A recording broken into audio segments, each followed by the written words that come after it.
오늘 제일 저희가 오늘 사전에 회의를 하면서 제일 좀 말씀을 드리고 싶었던 게 이제 원인에 대한 부분이었어요. 왜냐면 잘못 알고 있는 게 너무 많거든요. 맞아요. 특히 이제 아이가 자폐라고 진단을 받으면 부모님들이 이제 내가 혹시 뭘 잘못한 게 아닌가 뭐 이런 생각 때문에 아니면 내가 뭘 어떻게 해주면 뭔가 확 치료가 되지 않을까 맞아요. 이런 기대를 많이 가지고 있는데 이제 자폐의 원인에 대한 이야기를 하자면 자폐의 주요 원인은 주로 생물학적이고 유전적인 부분이거든요. 네. 그런데 이제 아까 얘기한 유사자폐 같은 경우는 좀 환경적인 요인들이 되게 크다는 것이기 네. 때문에 구분이 될 수가 있는 부분인 것 같아요. 맞아요. 가장 강력한 원인은 이제 주로 유전적인 원인이라고 얘기를 합니다. 그래서 한 가족 내 저는 미국에 있을 때 이렇게 한 가족 내 자폐아가 3명까지 있는 것도 저는 봤거든요. 그러니까 너무 부모님이 힘들어하셨는데 이런 식으로 이제 보통 가족력이 좀 있는 경우가 있기는 해요. 그래서 보통은 우리가 유전성이 있는지 어떻게 아냐면 일란성 쌍둥이 같은 경우에는 똑같은 유전자를 공유를 하고 있고 이란성 쌍둥이는 이제 50%만 공유를 하고 있는데 이 한 명이 자폐를 가지고 있는데 다른 한 쌍둥이도 자폐를 가지고 있다는 것을 우리가 일치한다고 얘기를 하거든요. 근데 일란성 쌍둥이는 일치율이 매우 높고요. 이란성 쌍둥이는 그렇게 높지 않아요. 네, 그래서 이게 차이가 이렇게 나면 좀 어려운 얘기긴 한데 이렇게 차이가 나면 보통 우리가 유전성이 되게 강하다 이렇게 보는데 어쨌든 유전성이 이제 굉장히 강하다고 일란성 쌍둥이가 거의 90% 일치율이고 이란성 쌍둥이가 2~3% 일치율밖에 안 되거든요. 이게 약간 레인지가 있긴 한데 연구에 따라 일란성이 한 60에서 96% 그리고 이란성이 0에서 23% 이 정도 된다고 얘기를 하는데 이제 어쨌든 유전성이 있고 뭐 이게 그렇다고 해서 어떤 하나의 유전자로 타고나는 것은 아니고요. 정말 많은 유전자의 좀 진짜 안타까운 조합으로 인해서 여러 가지가 이제 희귀하게 조합이 돼서 생기는 문제라고 합니다. 그래서 이거는 제일 1차적인 범위는요. 그냥 유전자입니다. 맞아요. 네. 근데 이게 또 부모님들이 내가 그 유전자를 물려줬으니까 내 잘못았네 이렇게 생각을 하시는 분들도 계시기는 하시더라고요. 그리고 물려줬다고 참 말씀드리면 되게 어려운 것 같아요. 그쵸. 그러니까 정말 우연한 조합에 의한 거기 때문에 네. 어마어마한 확률적인 그 부분이기 때문에 그렇게 좀 얘기하기 되게 어렵고 아까 말씀드린 것처럼 그 여아의 경우에는 좀 그래도 잘 안 드러나는 경우도 있어요. 특히 이제 지능이 조금 정상범주이거나 그럴 때 여아는 또 되게 안 드러나거든요. 맞아요.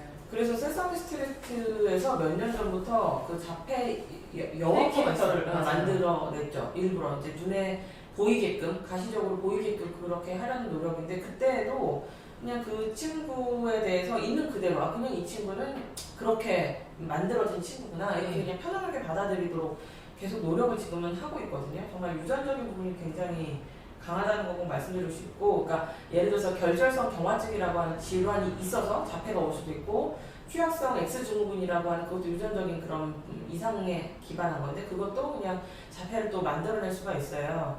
그래서 이런 것들을 사실은 초반에는 자책하기가 조금 쉽죠, 사실은. 네, 그리고 이제 유전적인 거 말고 환경적인 요인들도 있기는 한데 환경적인 요인이라고 해서 뭐 부모가 잘못했다 이런 것은 아니고요. 이제 뭐 임신 중에 엄마가 뭐 감염이 됐다.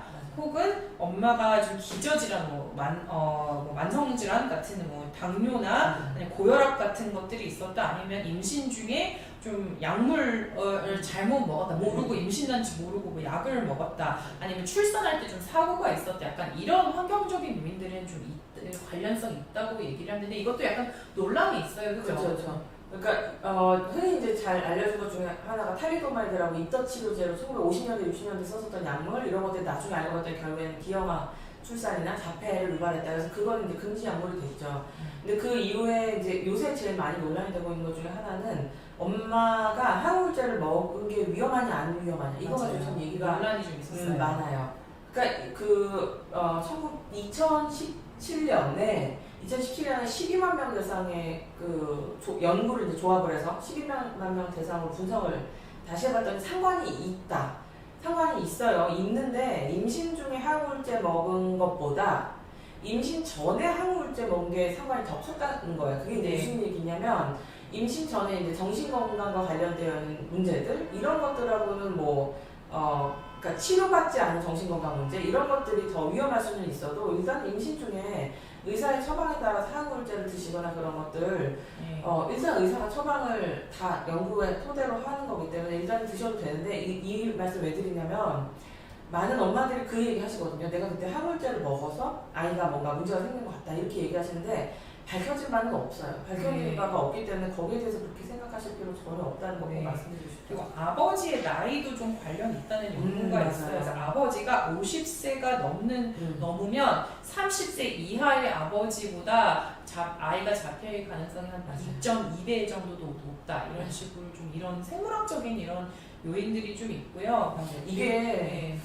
몇 년 전에 나온 연구거든요. 아마 10년이 안 됐던 네, 것 맞아요. 같은데 그 전에 어떻게 생각했냐면 엄마가 나이가 들어서 애한테 문제가 있었다 이런 네. 식이었었어요.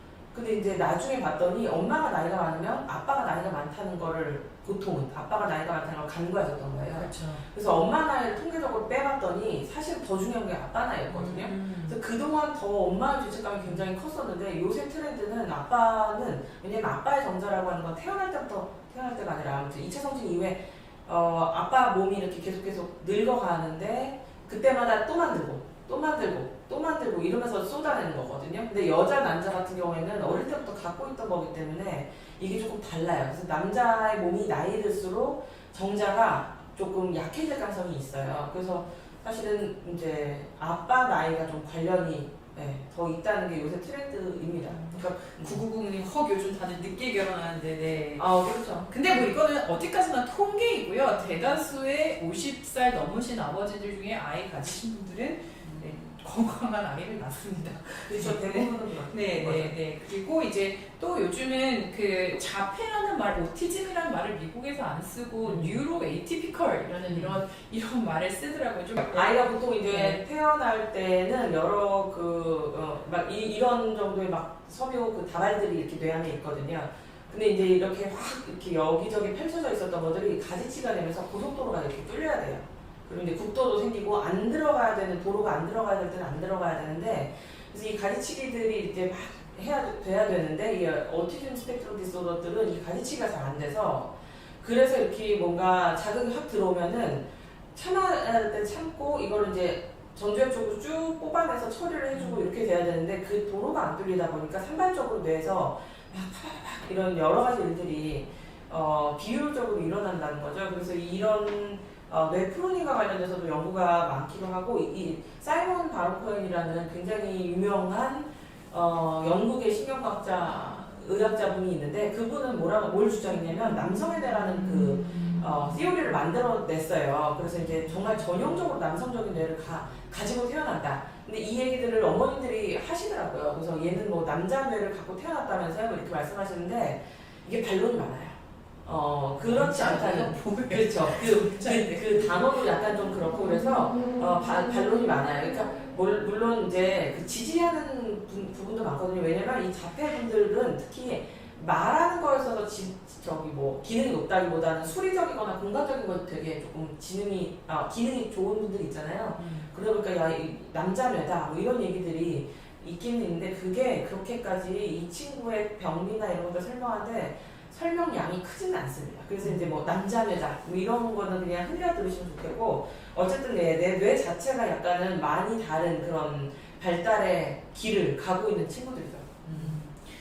치료에 대한 얘기를 한번 해볼까요? 네. 이제 가장 많이 저는 안타까운 게 이제 치료에 대한 부분인 것 같아요. 우선은 진단을 제 시간에 못 받은 것도 되게 큰 문제인 것 같고 또 이제 진단을 받았는데도 좀 이렇게 잘못된 치료를 뭔가를 내가 해준 예를 들어 미국에서는 옛날에 돌고래 치료가 되게 한동안 유행했어요. 그래서 뭔가 아이들이 인간이랑은 소통을 못하지만 지능 높은 돌고래랑 라는 소통을 할 수 있다 그래서요. 되게 돌고래 비싸잖아요. 근데 이제 돌고래 있는 그런 데 가갖고 돌고래랑 같이 수영하면서 하면 자폐가 나아진다 뭐 이런 치료도 한동안 있었고요. 그리고 이제 아이들이 말을 못할 뿐이지 이 안에 언어가 다 있다 이렇게 얘기를 해서 이렇게 손을 잡아주면 아이가 글로 소통을 하는 아니면 키보드로 소통하는 facilitated communication이라고 하는 아주 비과학적인 이런 치료들도 있었어요. 근데 결국엔 나중에 그게 이제 이거 움직이는 사람이 그냥 다 조정하는 걸로 밝혀져갖고 이제 결국엔 분신사바 같은 네, 분신사 같은 거지. 그래서 귀신이 와서 했는지 모르겠지만, 네, 뭐 이런 것들도 있었죠. 그래서 되게 좀 이렇게 엄마들의 희망을 담보로 좀 이런 아주 이상한 치료들이 좀 많아서 저는 되게 안타까웠습니다. 근데 어쨌든 간에 이제 자폐라고 하는 것은 우선 진단을 받으면요. 이게 뭔가 이렇게 특히 심각한 경우에는 완전히 정상화가 되는 치료는 아직까지 저는 없는 걸로 알고 있습니다. 그러니까 이 그 ABA 치료 같은 경우라고 이제 흔히 얘기하는 그 치료 한국말 어플라이드 비헤이비얼 응용 행동 분석이라고 하는 것인데요. 행동 치료라고 하는 것에서 나온 거고 행동 수정이라고 하기도 하고 행동 치료라고 하기도 하고 응용 행동 분석이라고 하기도 하는데요. 이제 이거는 자폐의 여러 가지 좀 문제 행동들 있잖아요. 뭐 자해를 계속 한다든지 아니면 소리를 막 지른다든지 다른 애들을 팬다든지 뭐 이런 문제 행동들 같은 것들을 좀 잘 조정을 해서 그리고 이제 특히 뭐 말 같은 것도 적절한 사회적인 반응을 할 수 있게 도와주는 이런 아주 좋은 행동 치료가 있기는 해요. 이게 정상으로 뭔가 아이를 만든다기보다는 뭐 이게 남성의 뇌가 이제 여성의 뇌가 되거나 뭐 이러진 않고요. 이게 정말 그 유보적으로 말씀하시는 게 이유가 있는 게 이 ABA가 사실은 가장 권장되는 치료이긴 합니다. 부모도 되게 많이 개입하고요. 이게 1대1로 진행이 되는 굉장히 엄격하고 굉장히 구조화되어 있고 인텐시브하게 들어가는 치료여서 한국에서도 이거 받으려고 하면 대기가 너무 길고 막 7개월씩 기다렸다 받으시고 이렇게 되는데 부모도 되게 많이 관여하셔서 같이 참여하시고 이런 프로그램이긴 한데 말씀하신 것처럼 사실은 그 미국의 자폐 가족 그 분들도 이 치료에 대해서 논쟁이 많으세요. 그러니까 우리 아이는 이걸로 거의 정상검주에 올라섰다 하는 팀도 있고요. 이게 효과 없다 이런 팀도 있기는 한데 이게 어쨌든 개인 맞춤형이기 때문에 좋은 치료자를 만나야 돼요. 맞아요. 제대로 이거를 배운 치료자를 만나는 게 진짜 중요해요. 이거는 훈련을 제대로 받아야 되는 거고요. 네, 그냥 아무나 할 수 있진 않아요. 맞아요. 그래서 이제 정말 그 개인 맞춤형식으로 들어가야 되고 요새는 이게 너무 엄격하고 그러다 보니까 약간의 베리에이션이 좀 생겨서 변주가 좀 생겨서 좀 부수적인 다른 치료 방법들이 조금 나오고 인증이 되고 있는 상황이라고는 합니다. 아까 김진님 자폐를 일찍 발견해서 치료를 하게 되면 치료가 어느 정도 되는 건가요? 그러니까 이 치료의 정의가 뭔지 좀 생각을 해볼 필요가 있는 것 같아요. 이게 이제 아마 독립적으로 생활하고 기능하는 거를 목표로 하실 거예요. 왜냐하면 보통 많은 부모님들이 맨날 말씀하시는 게 내가 죽으면 이 친구가 어떻게 될까 이 고민들을 많이 하시기 때문에 독립적으로 자기 경제적인 거, 뭐 위생, 밥 먹는 거 이런 것들을 혼자 알아서 하기를 바라시니까 근데 이거는 갖고 있는 그 친구의 자원에 따라서 상당히 다른 문제입니다.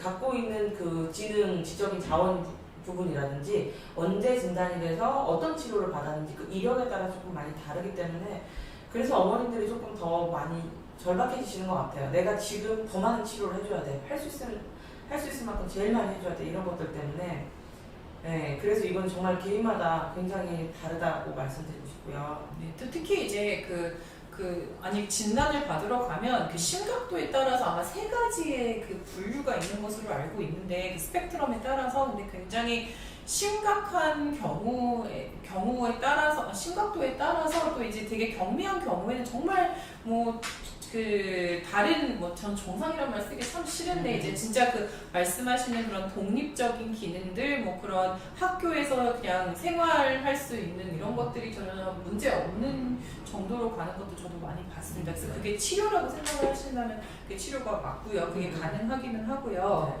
특별히 자폐라고 해서 정말 뭐 인생이 엄청 뭐 힘들 것이다 이렇게 생각하시지 않으셨으면 좋겠어요. 이제 특히 경미한 그냥 스펙트럼에 있는 경우에는 또 굉장히 좋은 인생을 사는 경우도 많고 이제 조금 더 도움이 필요한 이런 경우가 있고 이제 물론 심각한 분들도 있기는 하지만 이제 결국에는 여러 가지 조기 개입들이 요즘은 정말 잘 발달되어 있는 것 같습니다. 개발이 많이 되어 있고요. 맞아요. 감각통합치료 같은 데서 이제 혐오적인 감각적인 자극들 이런 것들을 어떻게 잘 다루는지, 이제 언어적인 의사소통 어떻게 하는지 이런 것들 요새 많이 개입을 하게 되고, 그리고 이제 약물도 약물 치료가 성인이 되어야 하나요? 김영재님이 이제 질문 지금 주셨어요. 약물이 지금 그렇게 많진 않아요. 제가 알기로는 미국 식약청에서 지금 승인난 약물은 2개밖에 없어요. 그 리스페리돈이라고 하는 거랑 아리피프라졸레, 이거 2개가 있고요. 이제 리스페리돈이라고 하는 것은 이제 성인 항정신증 약물인데요. 이것은 여러 가지 뭐 공격성이나 자해 행동이나 뭐 이렇게 외향적으로 좀 액팅아웃하는 이런 것들을 좀 잡아주는 이런 역할을 하고, 이제 그 여러 가지 그 좀 이렇게 관련된 회로 같은 거 신경전달 물질을 좀 해서 여러 가지 이런 뭐 이렇게 아까 반복적인 행동들 이런 걸 한다 그랬잖아요. 이런 것들을 좀 감소시켜주는 데 도움이 된다고 얘기를 합니다. 그래서 이런 약물 치료가 도움이 되는 부분도 있는 거죠. 이게 이제 김영재님께서 대번에 둘 다 항정신병제네요 이렇게 말씀하셨는데, 사실 이게 이제 보건 문제 때문에, 수가 문제 때문에 이거는 이제 조현병 적응증이 있고 뭐 이런 식으로 그 명칭이 정해져 있는 건데, 사실은 그 명칭 때문에 약 잘 드시던 분들이 자꾸 안 드시거든요. 우울하신 분들 중에서 이거 드시는 분들이 있어요. 근데 이제 딱 보고 나 조현병 아닌데 그러고 약 안 드시고 내 애 조현병 아닌데 그러면서 그걸 안 먹여요. 근데 그게 그런 건 아니거든요. 그거는 진짜로 편의상 거기다가 이름을 이렇게 붙여놓은 거니까 그거 신경 쓰지 마시고 그 친구의 행동을 조절하기 위해서 지금 하는 거기 때문에 일단은 잘 드셔주셨으면 좋겠고, 이 아동들이 갖고 있는, 이제 나중에 커서 성인이 되죠. 이분들이 이제 갖고 있는 여러 가지 공병 문제 같이 갖고 있는 질환 중에서 소화기 문제가 굉장히 심합니다. 수면 문제도 되게 심하지만 소화기 문제가 심하니까 이 친구가 이제 자다가 막 복통을 이제 호소하기도 하고 막 떼굴떼굴 부르고 변비설사 같은 것도 되게 심하고 한데, 이 소화기 문제 때문에 한 10년 사이에 많은 연구들이 이루어졌었죠. 그랬더니 이제 장내 미생물, 요새 이제 한참 많이 얘기되고 있는 겉 마이크로바이옴 뭐 이런 것들 관련해서 장내 미생물을 이제 봤더니, 실제로 장내에는 여러 가지 미생물들이 정말 균형 잡힌 생태계를 이루어야 되는데, 이 친구들 이제 장내에 그런 미생물들이 이제 없어져 있고 이런 것들이 있어요. 왜 그런가 이제 그냥 추상컨대 이 친구들이 갖고 있는 유전적인 특성과 특정 음식물이 조합되면은 그때 이제 이 장내에 문제를 일으킨다 이런 거거든요.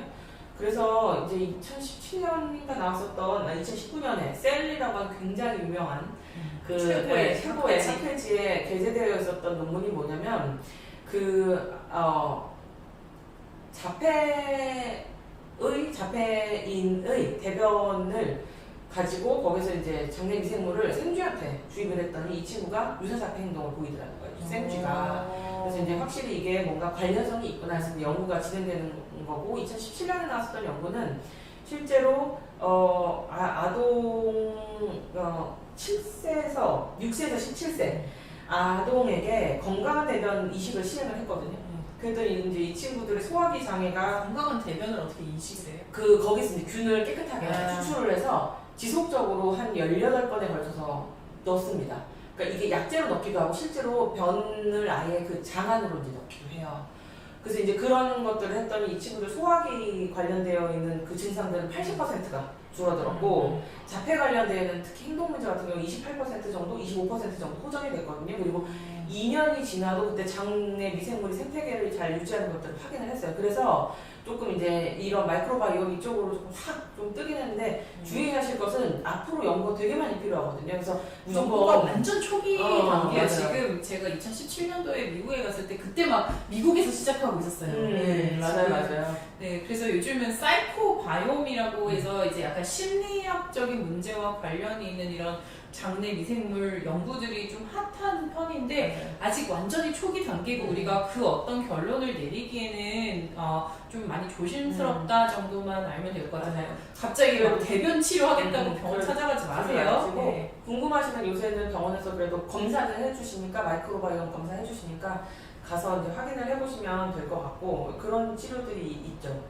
그리고 이제 이 친구들이 이제 많이 이제 청소년이 되고 성인이 되면서 관리해줘야 되는 거는 8세만 돼도 이 친구들이 28%가 심한 자해를 하거든요. 근데 주로 자해 같은 게 뭐냐면 벽 같은 데다가 머리를 박거나 뭐 바닥에 머리를 박거나, 그래서 막 헬멧 같은 거를 씌워주기도 하고요. 네, 또 약간 손 물어뜯는 거. 네, 손 물어뜯는 거, 뭐 입안 같은 데도 뭐 물어뜯기도 맞아요. 하고, 네네. 그리고 또 이제 제가 예전에 한번 재활의학과에 한번 강연을 나간 적이 있는데 거기는 이제 자폐 아이들이 좀 많이 있는 곳이었는데 그렇게 이제 좀 청소년이 되니까 자위 행동을 많이 하는데 좀 지나친 그렇구나. 자위는 약간 자해행위가 아닌지도 한번 확인을 해볼 필요가 있거든요. 그래서 이런 성행위 같은 것들도 되게 좀 골치 아파하시는 분들이 많으시더라고요. 이런 것들도 역시 이제 ABA 같은 거를 통해서 아까 얘기한 그 행동 치료를 통해서 좀 어느 정도는 조절이 가능합니다. 그래서 이런 것들도 잘 보시면 좋고요. 네. 골든타임 얘기하시는데 골든타임은 보통 저는 그 단어를 많이 좋아하진 않지만 어쨌든 골든타임은 아동에 있어서는 맞는 표현이긴 해요. 이 경우에는 보통 36개월로는 어떻게든 끊으려고 해요. 36개월 전에는 가라고 얘기를 많이 하는 편입니다. 네, 왜냐면 그게 이제 언어라고 하는 것이 이제 발달이 되는 되게 중요한 시기가 있기 때문에 그런 거거든요. 그리고 사회성이 발달이 되는 시기, 이런 인지 발달이 되는 아주 크리티컬한 이런 맞아요. 시기가 있기 때문에 그 시기를 놓치지 않고 그 시기에 이제 훨씬 더 많은 촉진과 전문가의 손길이 닿으면 이만큼 이제 좀 좋아질 수 있는 게 이제 나중에 막 초등학교 고학년 가서 알게 되거나 막 이러면 아니 뭐 초등학교 갔더니 애가 반에서 뭐 못 앉아 있더라 뭐 반에서 뭐 문제가 있더라 이런 식으로 이제 그때 알게 되면 이제 조금 애매할 수 있는 부분이 있을 것 같아요. 지금 그 조기 개입이 중요한 게 지능과 관련돼서 그러냐 그러시는데 그거라기보다는 그 뇌에는 가소성이 있기 때문에 그 아이가 그런 뇌를 타고 태어났을지라도 그 이후에 어떤 자극이 오는지에 따라서 많이 달라질 수 있거든요. 그래서 그 시기를 뇌가 그나마 말랑말랑할 때 프로닝은 보통 5, 6세에 시작되거든요. 그래서 그 전에 어떻게든 빨리 조금 정리를 해주는 게 필요하기 때문에 그렇습니다. 부모님들 얘기를 조금이라도 하고 한 10분이라도 좀 네, 하고 부모님 얘기를 하고 마치도록 네. 하겠습니다. 네. 부모님들께서 죄책감을 이제 많이 경험을 하시죠. 일단 첫 번째로는 경제적인 압도감도 있으셔서 내가 더 좋은 치료를 해줄 수 있는데 그러려면 저쪽에 이사를 가야 되고 그런데 그걸 해주지 못하는 그런 압박감 이런 게 분명히 있으실 거예요. 실제로 부모님들의 우울을 조사한 연구에 따르면 점점 시간이 갈수록 이 경제적인 문제와 관련된 우울감이 점점 심해지십니다. 그래서 이제 진단받고 한 1.4년간 팔로업 조사를 추적 조사를 해봤더니 일단 진단받은 직후부터 굉장히 심도의 우울을 경험을 하셔요. 그게 이제 78% 정도가 그렇게 우울을 경험을 하십니다. 그렇죠. 그게 이제 일단은 내가 우울이 찾아오면 우울이 올 수 있구나 일단 생각하셔야 될 것 같아요. 당연히 우울이 올 수 있겠지 생각을 하시고 근데 문제는 이분들 중에 아까 1.4년 추적조사에 따르잖아요. 1.4년이 지나도 이분들 중에서 37% 넘는 분들이 힘도의 우울을 계속 갖고 가시거든요. 지속적으로. 네, 지속적으로. 그게 이제 결국에는 아이에게 영향도 미치고 나에게 또 다시 시너지로 영향을 미칠 수 있기 때문에 아이를 위해서라기보다는 나 자신을 위해서 일단은 그 우울을 어떻게 다뤄줘야 될지 같이 좀 투철액으로 신경 쓰셔야 돼요. 그러니까 처음에 진단을 받으면은 내가 왜 진작에 안 가봤지? 부터 해서 내가 그때 임신했을 때 그거 술을 마셔서 그랬나? 뭐 아이를 연년생으로 바로 낳아서 그랬나? 그 연구가 있었어요. 아이를 맞아요. 2년 내에 빠른 터울로 낳으면 자폐 위험이 높다 이런 게 있었는데 그게 한 3, 4년 전까지 트렌드였는데 최근에 다른 연구들로 백업이 돼 보니까 아니에요. 그것도 정해진 게 아니에요. 근데 오만 생각을 다 끌어다 붙이면서 우울이 너무 심해지면서 자기 우울을 관리를 못한 상태에서 막 시간을 또 놓치시거든요. 그러니까 자기 마음 관리를 꼭 좀 우선순위에 두셔야 장기전이거든요.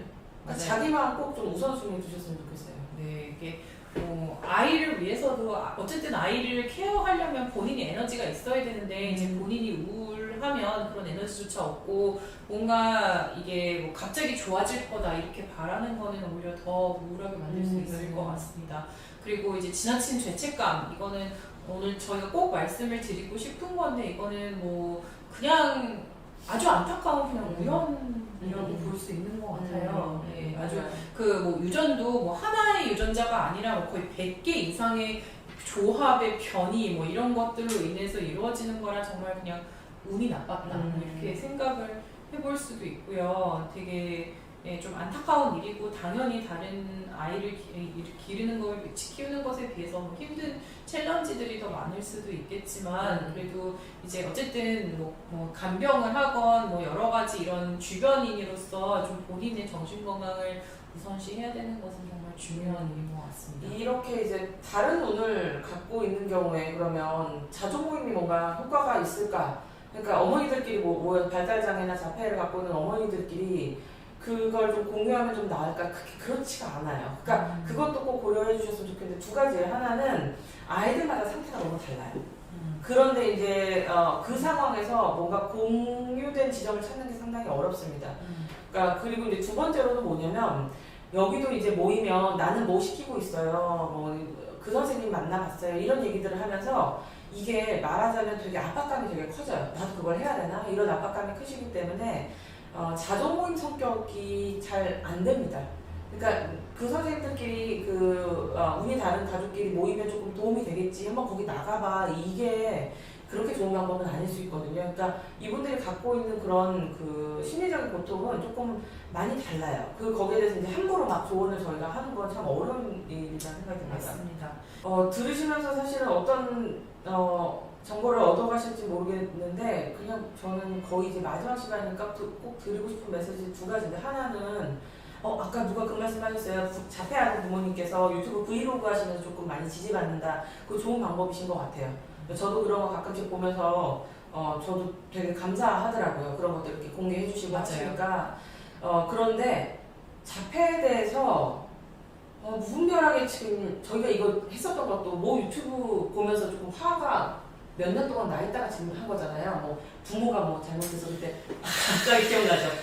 그런 거 보시지 마시고 제가 그런 거 보시지 마시고 심지어 그분이 뭐 완전히 비전가도 아니었어요. 맞아요. 누군지 얘기할 수 없지만 그러니까 누군지 알잖아요. 심지어 지금 기억도 안 나. 네. 그래서 아무튼 그런 거 너무 그렇게 뭐 부모가 뭐 이렇게 했었어야 됐다 이런 거 전혀 신경 쓰지 마셨으면 좋겠고요. 네. 그리고 그 두 번째로 꼭 말씀드리고 싶은 건 지금 발달장애 국가 책임제에 대해서 논의가 많이 되고 있습니다. 5월에도 이제 조금 한 스텝을 밟은 것 같긴 한데 발달장애는 국가가 책임져야 되는 부분이에요. 이건 그냥 어떤 우연한 운의 조합이었고 이것에 대해서 개인의 부담으로 떠가는 것들은 정말로 그런 비윤리적인 일은 있어서는 안 되고요. 이 정도 나라에서 그래서 그 부분은 좀 분명하게 목소리들을 많이 좀 높였으면 좋겠고 허정원 교수님께서 말씀하신 것처럼 이제 부모님들이 이제 아이가 자폐라고 해서 내가 무엇을 더 해줄 수 있을까 발을 동동 구르면서 죄책감을 느끼시는 이런 일은 절대 있지 않았으면 좋겠고요. 이제 또 때마침 또 굉장히 많은 좋은 심리적인 개입들, 행동 개입들, 그리고 이제 약물 치료 이런 것들도 개발이 되고 있으니 이런 것들도 이제 보시면서 꼭 제 시간에 좀 평가를 받아서 진단을 받고 좋은 개입을 받으면 좋을 것 같습니다.